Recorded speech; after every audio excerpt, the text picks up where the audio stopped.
नमः शिवाय। हर हर महादेव शंभु। या देवी सर्वभूतेषु मातृरूपेण संस्थिता नमस्तस्यै नमस्तस्यै नमस्तस्यै नमो नमः। हर हर महादेव। जय माता दी। और आने वाली है गुप्त नवरात्रि का महाफलदायी रातें।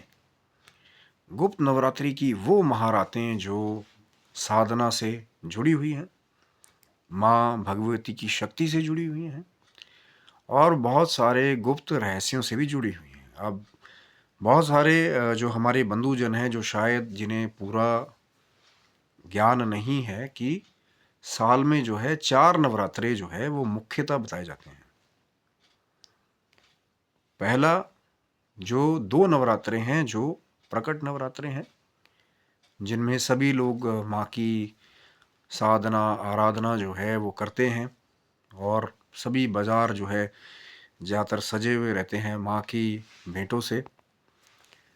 और दूसरी जो कृपा है वो है माँ की जो गुप्त नवरात्रि की जो महिमा है कि माँ के गुप्त नवरात्रे जो गुप्त रूप से कुछ साधनाएं की जाती है। 10 महाविद्याओं की साधनाओं के लिए ये जो नवरात्रे हैं ये जाने जाते हैं कि माँ की वो गुप्त साधनाएं, जब आप किसी से कुछ नहीं बताते हैं, विधि जो है वो गुप्त रहती है, स्थान भी कई बार गुप्त रहते हैं। ये अलग अलग गुरु दीक्षाओं की वजह से इसका क्रम भी अलग अलग हो सकता है कि कौन सी तिथि में कैसे शुरुआत करनी है। घट स्थापना का मुहूर्त वही है जो करना भी चाहते हैं।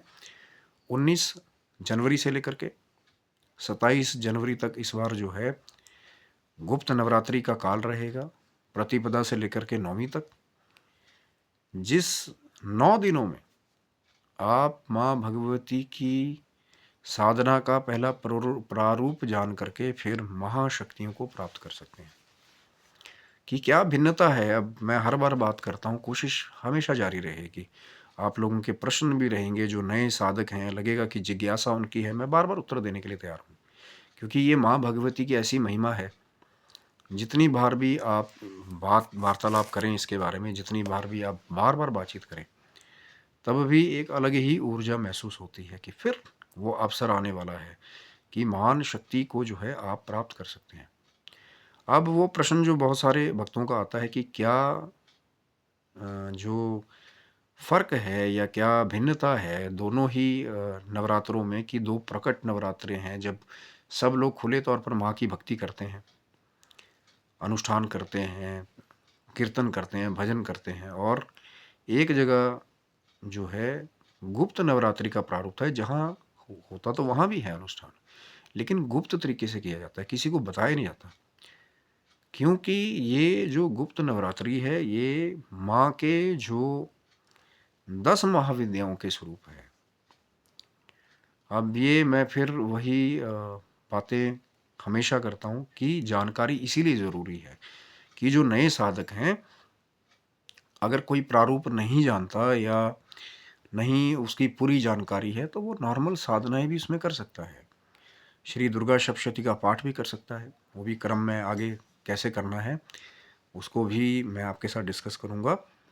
और नवान्न मंत्र का जब लगे कि पहले आपने कोई साधना पहले की है, क्योंकि ये प्रचंड मंत्र है, तो इसीलिए बार बार कहा जाता है कि गुरुमुख से या जो है महात्माओं से आपको पहले प्राप्त हो जाए, भगवान शिव जी की आराधना पहले आप शुरू कर दें, एक बेस बन गया।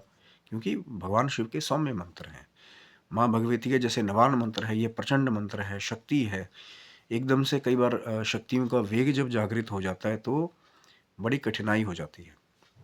तो ये जो गुप्त नवरात्रि है जिसमें 10 महाविद्याओं की साधना की जाती है, क्रम जो है मैं हमेशा चर्चा करता हूँ कि आगे पीछे हो सकता है। महाविद्याओं के जो क्रम है नाम के, वो अलग अलग गुरु दीक्षाओं की वजह से या अलग अलग गुरुओं के मार्गदर्शन की वजह से आगे पीछे हो सकते हैं।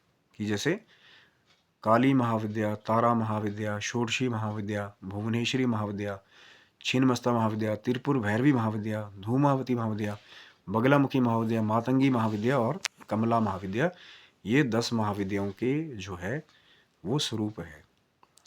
और आगे भी ये जो 10 महाविद्याओं के स्वरूप है, इन्हीं की आराधना जो है वो गुप्त नवरात्रि में की जाती है। और साधक जो जिन्हें गुरुओं से वो ज्ञान प्राप्त है या भगवान शिव की कृपा से वो प्राप्त है, आगे भी जो इसकी जो पूरी चर्चा है